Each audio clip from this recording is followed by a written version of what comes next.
भारत में गाय को माता के समान माना जाता है। ये माना जाता है कि सभी देवी देवता गौ माता के अंदर समाहित रहते हैं और उनकी पूजा करने से सभी का फल प्राप्त होता है। गोपाष्टमी पर्व एवं उपवास, इस दिन भगवान केशन एवं गौ माता की पूजा की जाती है। हिंदू धर्म में गाय का स्थान माता के तुल्य माना जाता है। पुराणों में भी इस बात की पुष्टि की जाती है। भगवान श्री कृष्ण एवं बलराम दोनों का बचपन गोकुल में बीता था, जो कि ग्वालों की नगरी थी। ग्वाल जो गाय पालक कहलाते थे। कृष्ण एवं बलराम को भी गाय की सेवा, रक्षा इत्यादि का प्रशिक्षण दिया गया था। गोपाष्टमी के दिन एक दिन पूर्व इन दोनों ने गाय पालन का जो है पूर्ण ज्ञान हासिल किया था। इस साल जो 2022 है उसमें गोपाष्टमी कब मनाई जानी है, इसके बारे में आपको मैं कुछ बताता हूँ। ये पूजा एवं उपवास कार्तिक शुक्ल पक्ष की अष्टमी के दिन होता है। इस दिन गौ माता की पूजा की जाती है। कहते हैं कि इस दिन तक श्री कृष्ण और भगवान जो बलराम हैं, उन्होंने गाय पालन की सभी शिक्षा लेकर एक अच्छे ग्वाला बन चुके थे और वर्ष 2022 में गोपाष्टमी जो है 1 नवंबर 2022 को मनाई जाएगी। ये भी जान लेते हैं कि गोपाष्टमी पर्व का जो है उसका महत्व क्या है। हिंदू संस्कृति में गाय का, क्योंकि मैंने जैसे बताया कि एक विशेष स्थान है, माँ का दर्जा दिया जाता है। क्योंकि एक माँ का हृदय कोमल होता है, वैसे ही गाय माता का भी होता है।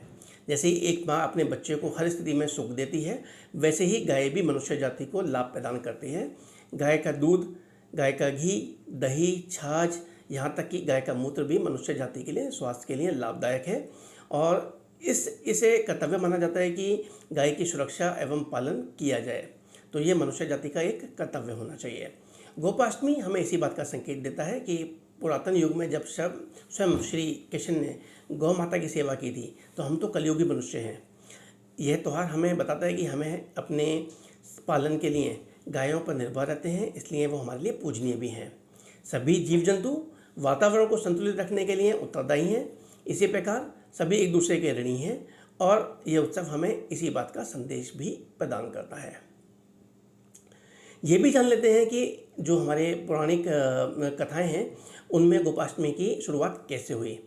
किस प्रकार भगवान श्री कृष्ण ने अपनी बाल लीलाओं से में गौ माता की सेवा और उनका वर्णन, जो गौ माता की सेवा की, उनका वर्णन इस प्रकार है। जो कुछ कथाएं, काफ़ी सारी कथाएं जो हैं गौ माता से रिलेटेड, वो काफ़ी प्रसिद्ध हैं। उनके बारे में, कुछ कथा के बारे में मैं बताता हूँ। जो सर्वप्रथम कथा है उसमें श्री कृष्ण भगवान ने अपने जीवन के 6ठे वर्ष में जब कदम रखा, तो वह अपनी मैया यशोदा से जिद करने लगे कि अब बड़े हो गए हों, उन्हें बच्चे खाने के लिए बजाय गाय चढ़ाना चाहते हैं। उनके हट से मैया को हार माननी पड़ी और मैया ने उनके पिता नंद बाबा के पास इस आज्ञा के लेने के लिए भेज दिया। भगवान कृष्ण ने नंद बाबा के सामने जिद रखी कि अब राधा दिन की वो जो है ग्वाल जो बछड़े हैं उनको चढ़ाएं, उनकी बजाय वो गाय चराएंगे।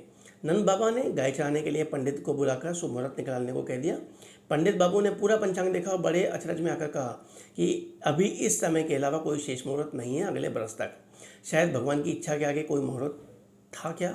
वही दिन गोपाष्टमी का था, जब श्री भगवान ने गैया पालन शुरू किया। उस दिन माता ने अपने कहना को बहुत ही सुंदर तरीके से तैयार किया, मुकुट पहनाया, पैरों में घुंघरू पहनाए और सुंदर सी पादुका पहनने को दी। और साथ ही कान्हा ने वे पादुकाएँ नहीं पहनी। उन्होंने मैया से कहा कि अगर तुम इन सभी गैया को चरण पादुका पैरों में बांधोगे तभी मैं पहनूंगा। मैया का ये मैया ये देखकर भावुक हो जाती हैं और कृष्ण बिना पैरों में कुछ पहने अपनी गैया को चराने के लिए ले जाते हैं।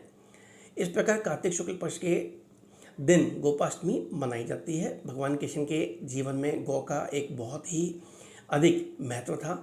गौ सेवा के कारण इंद्र ने उनका नाम गोविंद रखा और इस गाय के महत्व को सबके सामने रखा। स्वयं भगवान ने गौ माता की सेवा अपने हाथों से की। जो पुरानी कथा है उसमें एक और कथा है जो इस प्रकार है। कहा जाता है कि कृष्ण भगवान ने अपनी सबसे छोटी उंगली से गोवर्धन पर्वत को उठा लिया था, जिसके पश्चात उस दिन से गोवर्धन पूजा की जाती है। ब्रज में इंद्र का प्रकोप इस प्रकार से बरसा कि लगातार बारिश होती रही, जिससे बचाने के लिए कृष्ण ने 7 दिन तक पर्वत को अपनी छोटी उंगली में उठाए रखा। गोपाष्टमी के दिन भगवान के इंद्र ने अपनी हार स्वीकार की, जिसके बाद भगवान श्री कृष्ण ने गोवर्धन पर्वत को नीचे रखा था। तीसरी जो पौराणिक कथा है इसी से रिलेटेड, वो इस प्रकार है। इसमें जो गाय चराने के साथ साथ जब जो राधा भी जो है वन में उनके साथ जाना चाहती थी, क्योंकि श्री कृष्ण के साथ में, परंतु लड़की होने की वजह से उन्हें इस बात के लिए कोई हाँ नहीं कर रहा था। इसके पश्चात राधा को एक तरकीब सोची, उन्होंने ग्वालियर के कपड़े पहने वन में जाकर श्री कृष्ण के साथ गाय चराने चली गईं। कृष्ण जी के हर मंदिर में इस दिन एक विशेष आयोजन होता है। वृंदावन, मथुरा, नाथ द्वारा में कई दिनों से पहले से इसकी तैयारी होनी शुरू हो जाती है। नाथ द्वारा में 100 से भी अधिक गाय और उनके ग्वाले मंदिर में जाके पूजा करते हैं। गायों को बहुत ही सुंदर ढंग से सजाया जाता है। तो अब ये भी जान लेते हैं कि जो गोपाष्टमी है उसकी पूजा की विधि क्या है। इस दिन जैसा कि मैंने बताया कि गाय की पूजा की जाती है। सुबह जल्दी उठकर स्नान करके गाय के चरण स्पर्श किए जाते हैं। गोपाष्टमी के पूजा जो है पूरे रीति रिवाज से पंडित के द्वारा कराई जाती है। सुबह से ही गाय और उनके बछड़ों को नहलाकर तैयार किया जाता है, उनका श्रृंगार किया जाता है, पैरों में घुंघरू पहनाए जाते हैं, अन्य आभूषण इत्यादि पहनाए जाते हैं। गौ माता की परिक्रमा करने की भी विधान है। सुबह गायों की परिक्रमा करके उन्हें चराने के लिए बाहर ले जाया जाता है और इस दिन ग्वालों को भी दान दिया जाता है। कई लोग इन्हें नए कपड़े देकर तिलक भी लगाते हैं। शाम को जब गाय वापस लौटती हैं तो फिर से उनकी पूजा की जाती है, उन्हें अच्छा सा भोजन दिया जाता है। खास तौर पर इस दिन गायों को हरा चारा भी खिलाया जाता है। जिन घरों में गाय नहीं होती वे लोग जो है गौशाला इत्यादि में जाकर गायों की पूजा करते हैं और गंगा जल, फूल इत्यादि चढ़ाते हैं। दिया जलाकर गुड़ इत्यादि भी गायों को खिलाया जाता है। औरतें कृष्ण जी की भी पूजा करती हैं, गायों को तिलक लगाती हैं। इस दिन भजन किए जाते हैं। गायों को मटर और गुड़ इत्यादि खिलाते हैं। इस दिन गौशाला में खाना और अन्य सामान दान देने की भी एक परंपरा है। इस दिन इस्कॉन टेम्पल को बहुत ही खूबसूरत तरीके से सजाया जाता है। उसमें नाच गाना और भव्य जश्न भी होता है। गौ माता का हिंदू संस्कृति में बहुत ही ज़्यादा महत्व है। पुराणों में गाय की पूजन और उसकी रक्षा, पालन पोषण को मनुष्य का कर्तव्य माना गया है। हम सभी को गौ माता की सेवा करनी चाहिए क्योंकि वे हमें एक माँ की तरह ही पालती हैं। तो गोपाष्टमी पर आप सभी लोगों को अपने अपने जो अनुसार जो भी पॉसिबिलिटी है उसके अनुसार गायों की सेवा करें, गौशाला जाएं। जो दान धर्म कर्म इत्यादि आप कर सकते हैं, उनकी पूजा करना, गायों को चारा खिलाना, ये सब करें। इससे आपके जीवन में अतुल्य जो धन धान्य है उसकी प्राप्ति होगी। भगवान श्री कृष्ण प्रसन्न होंगे और पृथ्वी पे हमेशा खुशहाली बनी रहेगी।